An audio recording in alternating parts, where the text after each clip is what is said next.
college football nerds. Week 4, talking Michigan and Wisconsin. Week 3 was terrible. We're glad some big games are here. And this one is actually bigger, Josh, than we thought coming into the season. We had some concerns about Wisconsin, and they've really come on. Yes, they haven't played anybody, but they've looked really good so far against inferior competition. Michigan stubbed their toe last week. We're going to get into that. We're going to talk about how it may not be as bad as Michigan fans think. There's some silver lining there. But I do want to start with a question about, well, actually, you know what? Let's start with that. Y'all remember, real quick, subscribe, like, helps us out a lot, helps us out a whole lot. So if you could do those things and comment below with your score prediction. Josh, let's talk about the Army game first. And you noticed some upside to that. And it's not just that the same Army team took Oklahoma to the overtime last year, and Oklahoma ended up in the playoffs.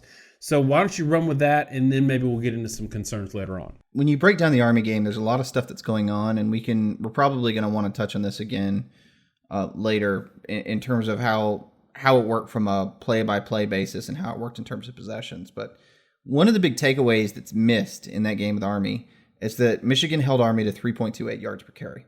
And that's substantial because that's the lowest yard per carry total that Army has been held to dating back to 2015 when they were a 2-10 team. So, yeah, they gave up points. Yeah, it was a close game. But one of the things we like to look at is, per play metrics.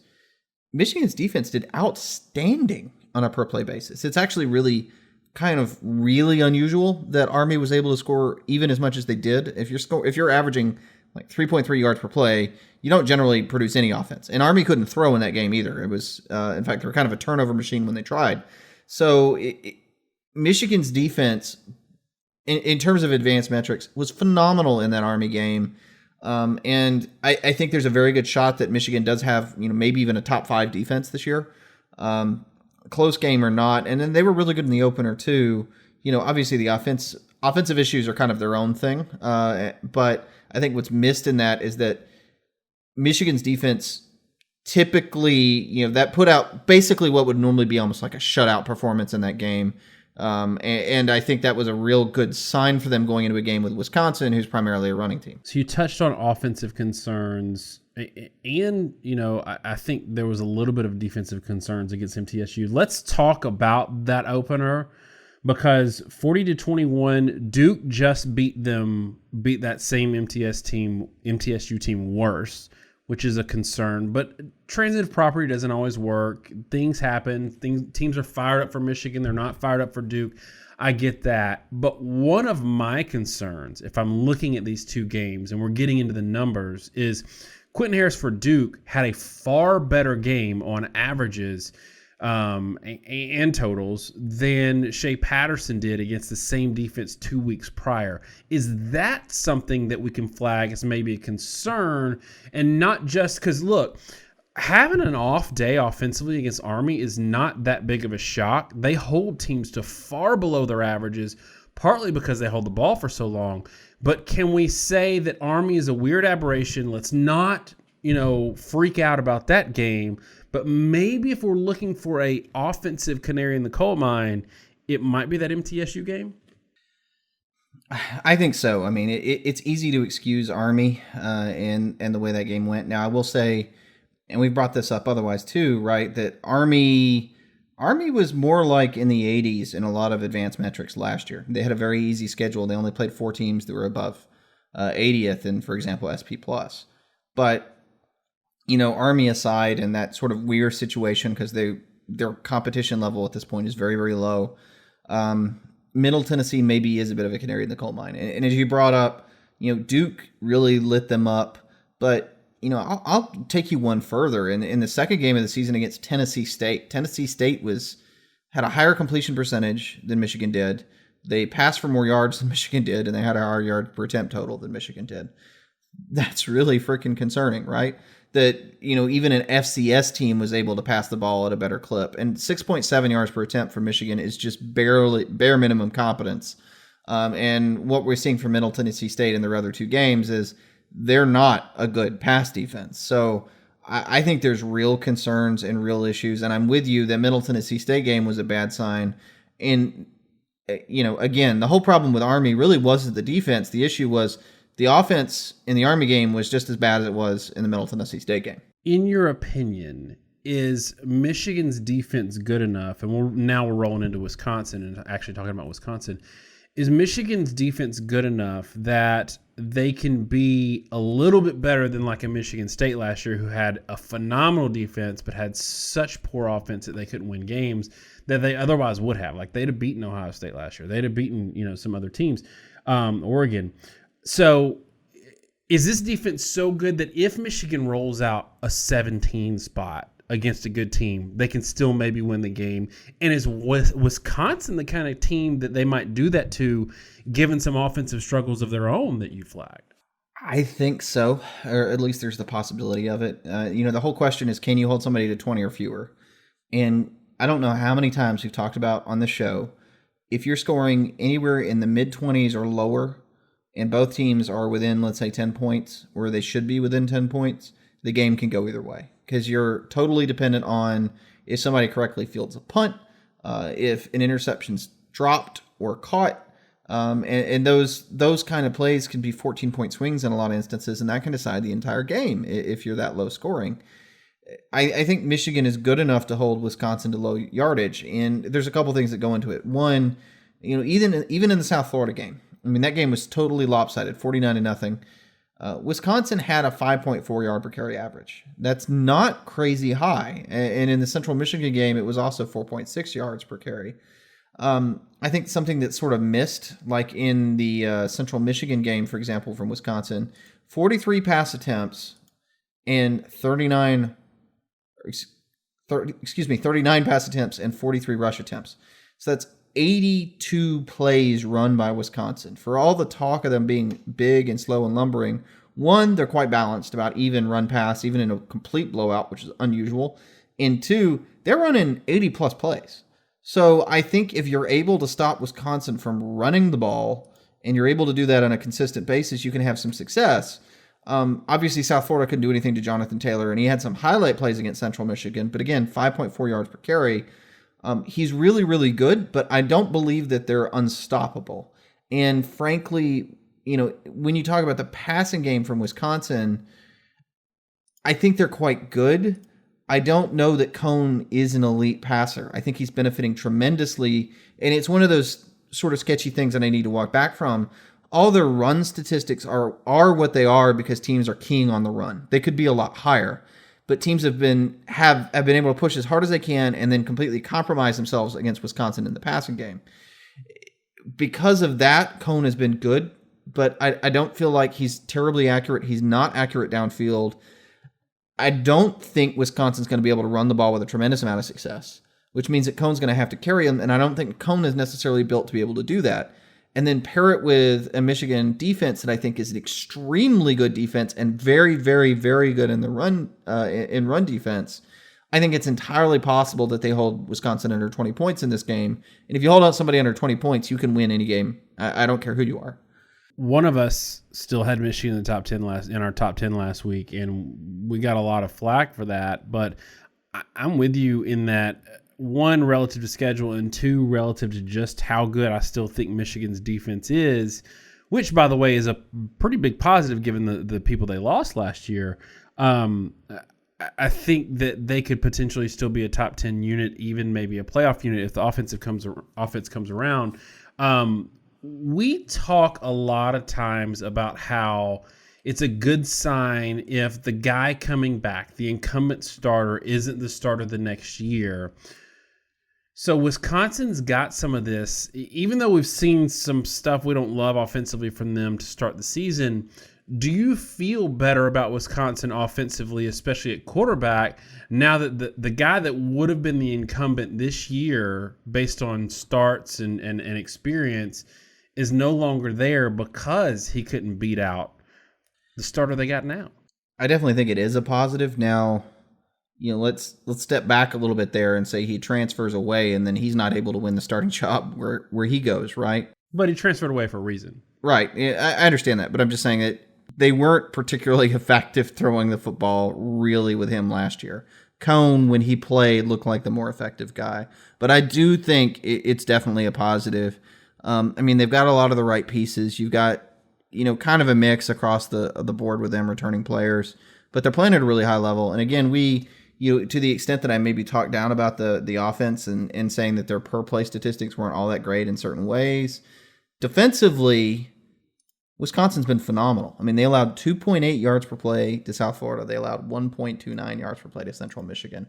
It's really hard to hold someone under 3 yards per play. And we've talked about this with really the top end defenses in the country, be it Clemson or Alabama or LSU in recent years, that when you get that low, it almost becomes impossible to evaluate. It becomes impossible for our models to evaluate because you almost can't hold somebody under 2 yards per play, or you can't do it with any consistency because it's so low. It just depends on if they're falling forward or if they're willing to throw incomplete passes. Because if you run up the middle, you'll run for at least a couple yards per play, even though you'll never move the sticks that way. So I do think, and we talked about the offensive side of the ball, maybe it's a step forward. Maybe it's not really, maybe addition by subtraction, though Coan was already kind of a starter anyway. But I also think defensively, the new faces have obviously been able to step up, and they're a really good team on that side of the ball too. So, I think all around, they're a phenomenal football team, but they are untested. Again, South Florida, they lose to Georgia Tech at 4.75 yards per play, and then Tech turns around and loses to Citadel. So I do think Wisconsin's very untested, but they do look very good. Yeah, that's what we're doing this year. That's really that we're struggling with is we've got so little data. We just recorded our Georgia Notre Dame preview, and it was like, what do you talk about? Because these teams haven't played anybody, and from one viewpoint, I'm like, okay, USF, CMU, they're both bad. South Florida, like we said, lost to Georgia Tech. They're a bad football team. But on the flip side, Alabama ain't holding people to 0 points. Alabama just beat the crap out of New Mexico State but gave up points, So for me, the zeros are pretty eye-opening because that is so hard to do. It is pretty easy to beat up on a trash team and score a lot of points. It is really hard to hold them to nothing because you're putting your subs in when you get up big. And so it tells me from a scheme standpoint, they've got something going on that's really good. But scheme on the other side of the ball, I have some concerns with Michigan. And we talked about this in our preview coming into the season, that I was really critical of the Gaddis hire, not because I think he's a bad coach. I think he's a phenomenal recruiter. I think he's done some things from a game plan standpoint that we know of that are really good. My concern is, okay, Michigan, your offense is bad. It struggles against in big time games. So what do? You go out and hire an offensive coordinator, let Harbaugh take a step back, but then you go and hire a guy that's never called plays before, has not learned over time the feel of what to call and when to call it, given certain situational things. It's all a lot of kind of almost video game on paper in theory until you actually have live fire. I think we saw some of this against Army rear its ugly head. And my concern for Michigan is not necessarily, I think they got good skill players, freshman running backs okay, offensive line's questionable, but is your concern for Michigan going up against this Wisconsin team, like me, more related to maybe the scheme and the play callers and less related to the actual skill players and the people that are going to execute the plays, or is it the latter? I think it's probably it is definitely a combination of the two, but probably more the former than the latter. The truth of the matter is that Michigan's offensive line is just not particularly good. And they're struggling in every phase of the game, and that's causing them a lot of issues. As a result of that, you have to be very careful in how you call plays. Now, one of the things that Michigan's been doing is they're calling a lot of zone reads. The problem with the zone read is it's a little slower than a direct handoff, and you don't always have numbers advantages in terms of just total number of guys in the box. You're trying to get a numbers advantage by reading a guy and making him not be in the play. But if you've got interior penetration on the zone read, that means that the outside guy can take the quarterback every play, and he's not an option. And then you're just basically converting it to a dive, but now the dive play, that inside play, is going into a line that's getting penetration every time. And because you're doing the read component, the disadvantage is you're essentially delaying the dive, which gives the penetrating player a better chance to be able to get to the play. And moreover, whenever you do these RPO concepts or zone read concepts, it also kind of requires the offensive line to block a different way. They can't go downfield in the RPO. They can't go more than 3 yards downfield. And that hurts your ability to do drive blocking. If the offense was more potent, if these things were working, if they were able to just make status quo on the offensive line, it would probably be okay and it'd probably work pretty well. But the truth of what's going on for Michigan is, one, and I don't care if it was called or not called, it's almost academic because all that matters is how it affects the performance. They're not properly keeping the ball, for one. Shea Patterson is handing the ball off almost exclusively. They're not paying any attention to Shea Patterson. And if you do that, that just means you get basically an unblocked guy crashing in on a lot of plays.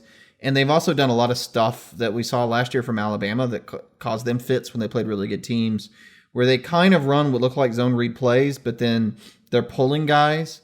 And again, every time when you pull someone on a zone read play, it's a slower play, and now you have an open gap, and guys are shooting those gaps.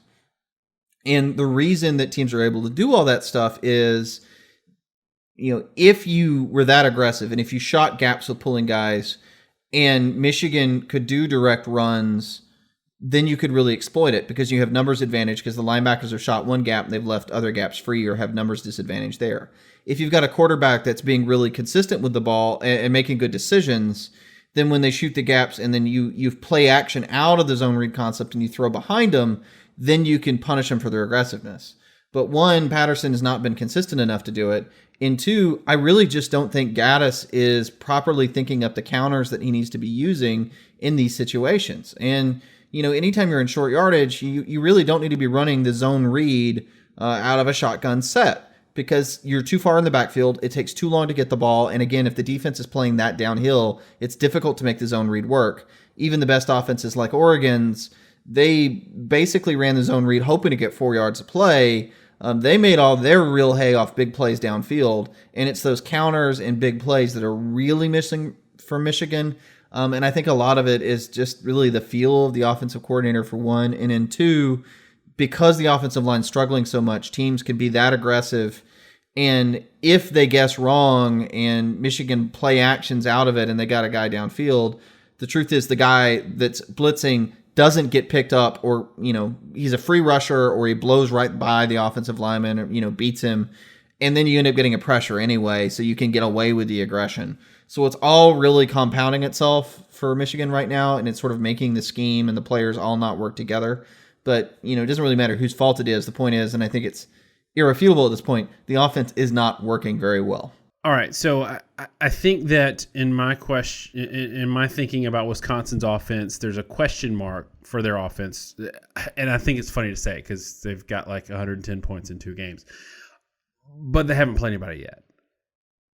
I think it's fair to say that running backs are going to be, we're going to give that edge to Wisconsin. Do you think it's safe to say that possibly passing game might be better for Wisconsin? We don't know, but it's pretty safe to say that Michigan would get the edge at quarterback if we just took them out of whatever system. I think that's safe to say. I'm making sure I process it completely. But yeah, I think if Patterson and Coan were traded, Patterson would be more successful in Wisconsin's system than Coan it would be in Michigan's. It's kind of funny, right? I mean, you realize the question you're asking, which is basically if Patterson was asked to run a standard, quote, boring offense like Wisconsin does to a certain degree. I mean, Chris is pretty creative, but it's still downhill running attack. He'd actually probably be more successful. I think the biggest problem for Michigan is, and we said this, we put out a video before he even set foot on Michigan's campus. Patterson is not a very consistent quarterback in any phase of the game. He's being asked to do a lot of different things because of the offensive style they're running. Every play when you're doing a zone read RPO system has multiple decisions that have to be made during the play by the quarterback. And I frankly just don't know that Patterson is that great of a decision maker. I don't think he makes great decisions in real time. and he struggles. If he was in a play action scheme where he could just use his arm talent to throw to the guy that he's supposed to throw to on that play, he'd be probably really good. So yeah, I do think he would do better in Wisconsin's scheme, in large part because I think Wisconsin's scheme asks less of the quarterback from a decision-making standpoint, and it's more about just running the play that's in front of you that complements the run game. And whereas at Michigan right now, they're basically asking him not only to execute in the passing game, but even the run game with his own read requires the decision-making of the quarterback to be at a high level. And I asked that question because we're talking about, and maybe unfairly because it's only a few games in, we're talking about killing Gaddis and his system. But if we got a quarterback that might need to make a play down the stretch, or if this game is close, it's a defensive struggle, I do think Michigan has the edge at quarterback in terms of just being able to create or make something happen. I have some concerns about the fumbles. Especially the one where Patterson kind of got turned around because the ball security was not there. But I'll also say fumbles aren't always the fumbler's fault. And we've talked about how absolutely random fumble recoveries are, which means how random fumble losses are.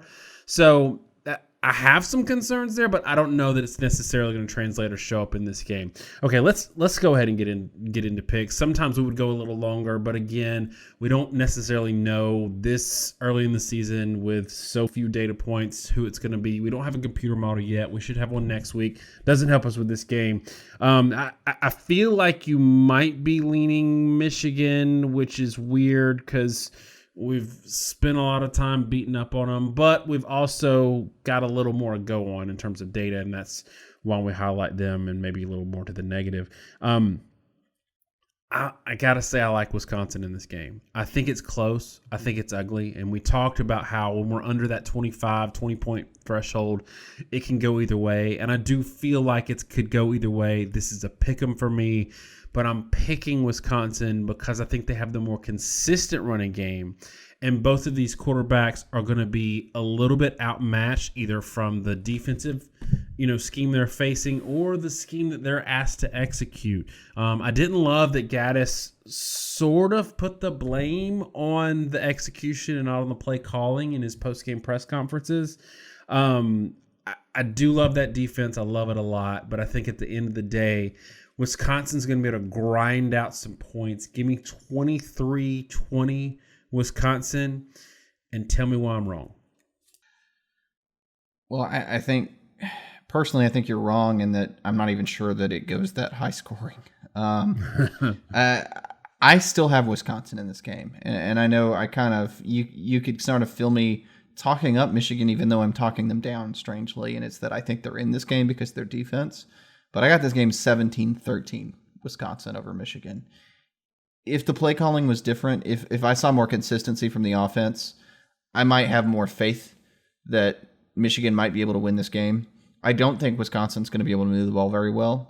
I do think Michigan has some talent. Like Charbonnet is a really good running back. He's coming on pretty strong.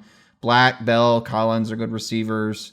No one has any clue if Donovan Peoples-Jones will ever see the field again, it feels like. But if he does come back, then they're going to have a really good receiving core. That gives them the ability to put up 2 touchdowns, which is all they need in my scenario to be able to beat Wisconsin.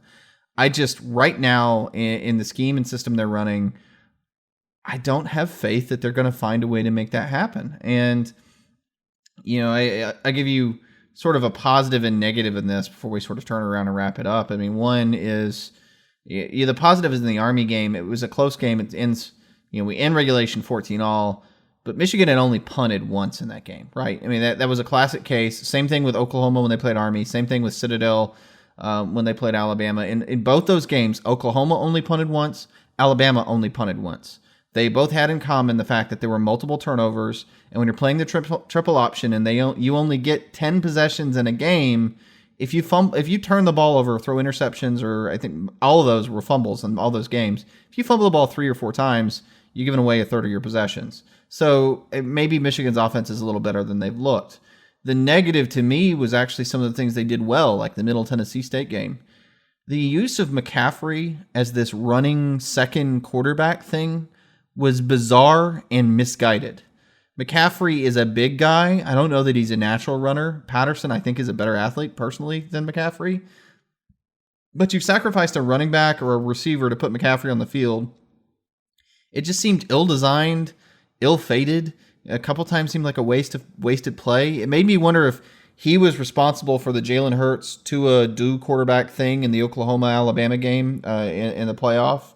But that's the kind of stuff that makes me just lack confidence, because they've done some weird things. Like, that was their spark in the Middle Tennessee State game. And if that's what Gaddis thinks is a good idea to turn things around, I could just as easily see him cratering the offense as making it turn into something good. I know that's super negative, but that's just my opinion. No, and I think it's fair. I didn't love that either, especially when you're still trying to iron out the wrinkles of your base offense. You don't need to throw that crap in there. And it's funny because we saw this against Alabama, and it could have been a Loxley thing. Like, we don't necessarily know it was a Gaddis deal, but we saw this with Alabama all season last year, and it didn't really – so many of these drives where they brought Jalen in as a wide receiver or let Jalen randomly be on the field with Tua at the same time. Like, it was always kludgy. It never worked to me, and I think they had a lot of stalled drives and lost a lot of momentum. So if you're – fumbling some possessions away, and then you're doing this that might stop momentum. I just hope it's more premeditated and it's not a reach to try to get a spark, because that's when I think things will go sideways. Okay, so we both picked Wisconsin. I think we're recording this super early because I'm going to be out of town for when we normally record it, but so we don't have the official spread.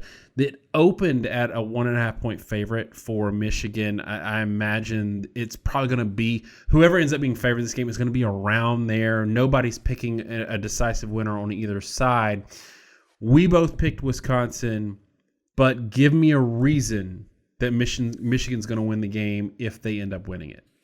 It's the defense, and it's interesting. I had no idea what the opening line was or what there was any talk of it being.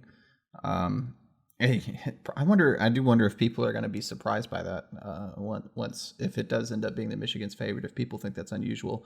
But the reason is, from what I watched, I totally believe that Wisconsin's offense may struggle far more than a lot of people expect in this game. I think Michigan's defense is extremely good. I think Wisconsin's offense is a little one-dimensional. Jonathan Taylor is an awesome back, but you see it in the NFL all the time. Awesome backs can get shut down if the offensive line is not blocking great and the quarterback can't throw the ball downfield. Both those are possible. And again, all Michigan really needs to do is get a couple plays popped off. And when you got a quarterback with the arm like Patterson has, and you've got the receiving talent and skill position talent that Michigan has, you have the potential to score in any play. Even though Patterson will do dumb things, 5 or 6 throws in a row, he can still hit that, that 7th or 8th play, he can hit a dime downfield for a deep touchdown pass. And you can sort of eat all the bad plays or mediocre plays that the offense has frankly been generating. If you just get 3 really good ones that turn into 3 touchdowns, you get 21 points. And that's how Michigan can end up winning the ball game. All right, y'all. We want to go deeper in some of these with the numbers especially, and we're sorry that we didn't have enough data to do a model for this one. Y'all hang out with us next week. We will have some models. We'll have something that maybe can help you out with some of your bets. But for now, it's just like there's so little data, and it's hurting us real bad because we're data guys. Wisconsin fans, you might be new to the channel. We don't do a whole lot of Wisconsin talk. We do a good bit of Big Ten talk. So make sure you hang around, hit that subscribe button, and let us know why your team's going to win it. Michigan fans, let us know as well. Give us your scores. Make sure you bring your data that's out there. There's not a lot. Keep it civil, guys. Thanks so much. Have a great week, and God bless.